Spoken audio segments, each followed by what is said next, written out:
Few problems with the creation story.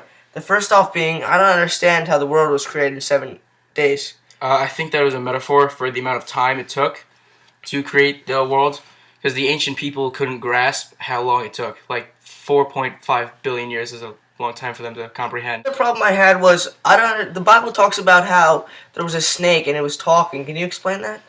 The talking snake was a metaphor for temptation. Temptation is always there, and it's always going to try to lead you on to doing something wrong. And also, the Bible talks about how the man was created from dust. Can you explain that as well?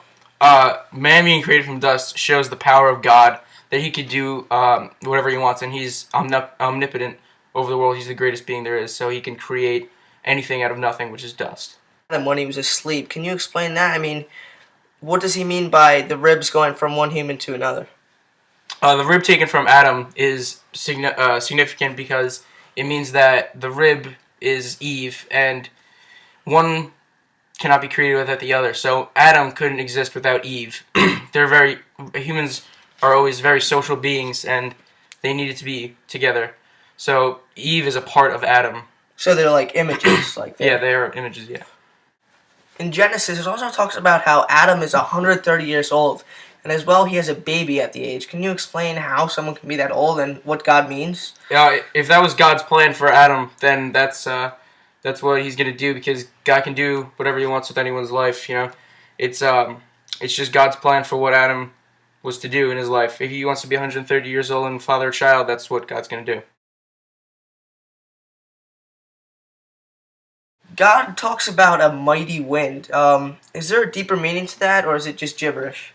No, the mighty wind is God breathing life into Adam when he was creating him out of dust.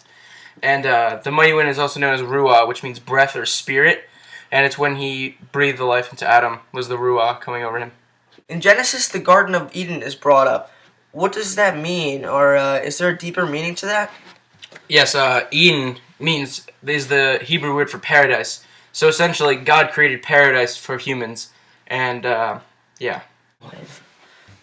In Genesis, they talk about a rising river as well. Can you explain that, or is there like a deeper meaning to it?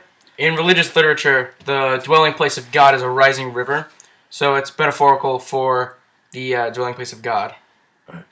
And what about Adam? What does that mean? Is there also a deeper meaning to that? Adam in Hebrew literally means man, so that was just a literature meaning for man, Adam.